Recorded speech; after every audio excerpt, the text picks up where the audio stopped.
In August 1904, a mentally troubled woman, Sabine Spielrein, arrives at the Bergsaal, a psychiatric hospital in Zurich. She is suffering from hysteria, with the most minor things triggering her. Her case will be handled at the facility by a young Swiss doctor, Carl Jung. Sabine vehemently denies being insane, so Carl offers to have talk sessions that will hopefully help her resolve her hysterics. Carl has difficulty dealing with Sabine due to her simple triggers and nervousness characterized by stammering. However, he realizes that sitting behind Sabine helps her open up more. In the sessions, Sabine reveals that any form of humiliation triggers her.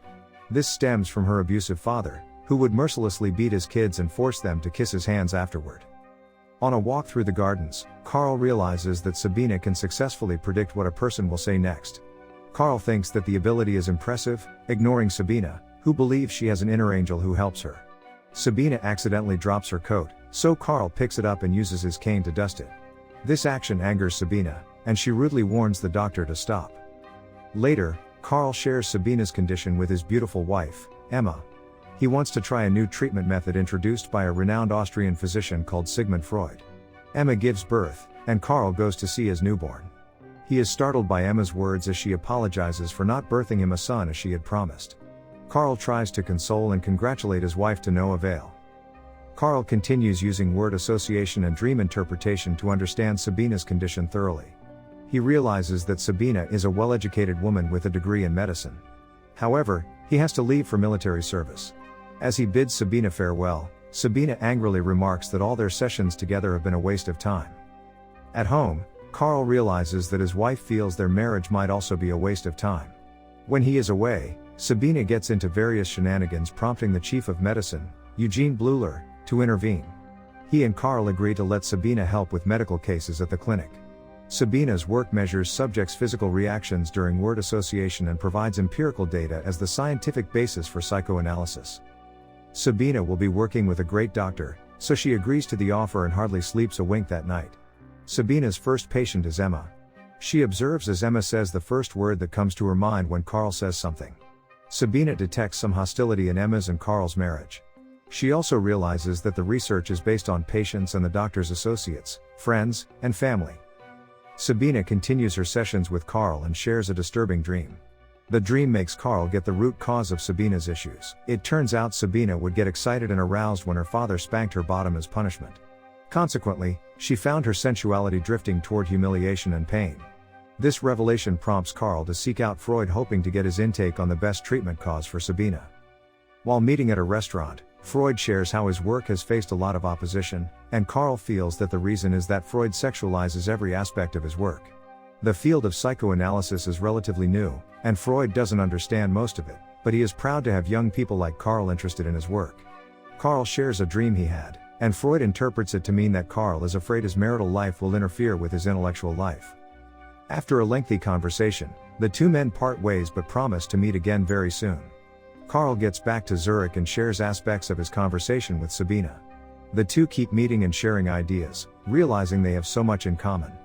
Feelings also start brewing between the two, but Carl refuses to act on them as he loves his wife. One day, Carl gets a letter from Freud asking him to look after one of his patients as he is leaving town for a while. The patient, Dr. Otto Gross, is a psychologist with cunning and womanizing tendencies.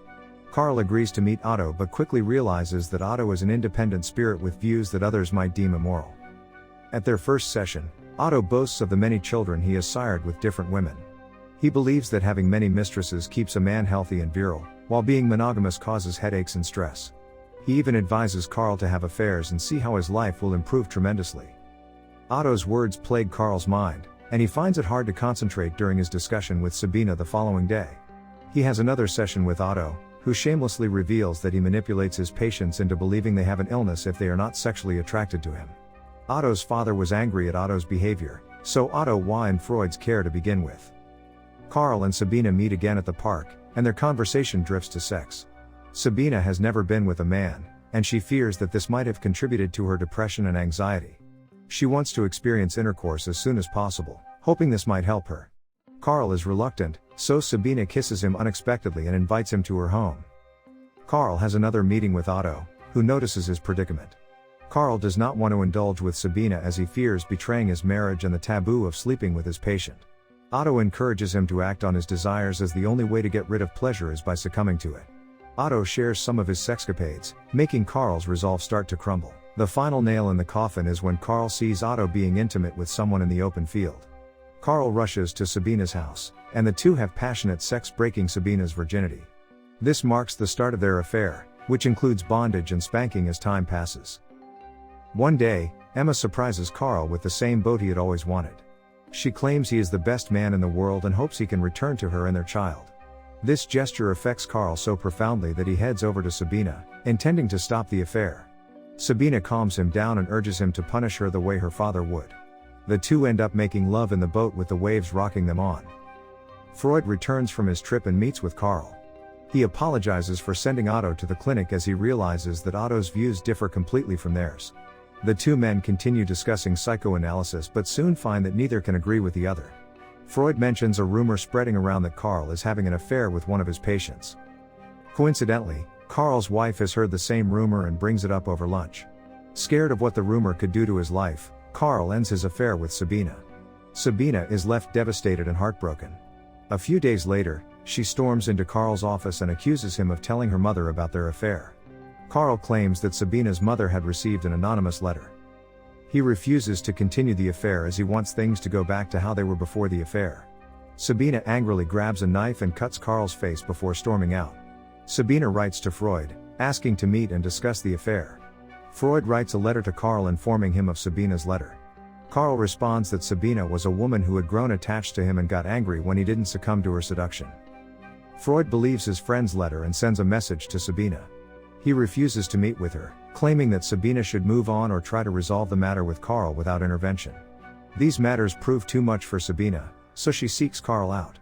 Carl appears to be leaving Zurich as he is busy packing. Sabina asks Carl to confess the truth to Freud, as she wants him to take her on as a patient. She also mentions that she could have ruined Carl's career if she had wanted to. Carl makes good on his word, and Sabina gets a letter from Freud apologizing for the misunderstanding. He is also proud of the way Sabina handled the matter. Freud and Carl journeyed to America, where they continued working on their ideas. Carl shares a dream he has had, and Freud interprets it to mean that he thinks his psychoanalysis ideas are obsolete. Carl vehemently denies this and wants Freud to share one of his dreams, but Freud refuses, as he would lose his credibility as a psychoanalyst. He also wants to focus his research on sexuality, as he fears enemies in their profession might discredit them. In 1910, Sabina visited Carl, who was living in Switzerland, to work on her dissertation. The two agree to be professional, but soon, memories of their time together bring up lustful feelings, and they restart their affair. Sabina shares her decision to leave Zurich after her graduation and relocate to Vienna. Carl breaks down and begs her not to leave, but Sabina's mind is made up. A couple of years later, Sabina meets with Freud to discuss her work. She is now a qualified psychiatrist but maintains her interest in psychoanalysis.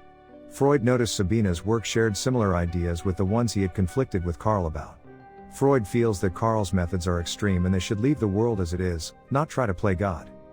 Sabina mentions that she is on Freud's side, but he needs to reconnect and reconcile with Carl so they can continue developing psychoanalysis. At a summit, Carl and Freud argue about faith and belief in one God. Freud collapses, so he and Carl have to continue discussing their views via letters. The two's friendship hits rock bottom when Carl calls out Freud for treating his friends and associates as mere patients. Freud retaliates by reminding Carl of his affair and demands that their friendship ends. Freud mentions that the Jews shouldn't put their faith in the Germans. Sabina, who is pregnant, meets up with Emma. Emma wishes Sabina could help Carl, as he has become depressed ever since his relationship with Freud broke. She explains that Carl spends all his time immersed in writing his book, even taking patients or spending time with his family. Sabina meets up with Carl. Carl tells her he has trouble sleeping and keeps dreaming about the apocalypse. The two talk about Freud, and Carl expresses how betrayed he felt when he discovered that she had chosen his side over his. Sabina feels that the issue was not about choosing sides. She mentions that she is moving to Russia with her new husband. Sabina asks Carl about his current mistress, whom Carl calls Tony. He says that Tony resembles Sabina a lot and likes being with her, as she reminds him of his moments with Sabina. He professes that Sabina is the love of his life and that his life had significantly improved when they were together. Unfortunately, while he regrets some of his actions, there is nothing anyone can do now. The film ends with Sabina getting in a carriage and leaving the city while Carl is deep in his thoughts. In the footnote, the fate of the 4 analysts is revealed. Dr. Otto Gross starved to death in Berlin. Freud succumbed to cancer after he was driven out of Vienna by the Nazis. Sabina trained several analysts in the Soviet Union, but she and her 2 daughters were shot by the Nazis in 1942. On the other hand, Carl overcame his nervous breakdown and became one of the best psychologists in the world. He passed on in 1961. If you enjoyed the video, make sure you smash that like button, leave a comment, subscribe, and turn on notifications to help the channel out. Thank you for watching, and see you on the next video.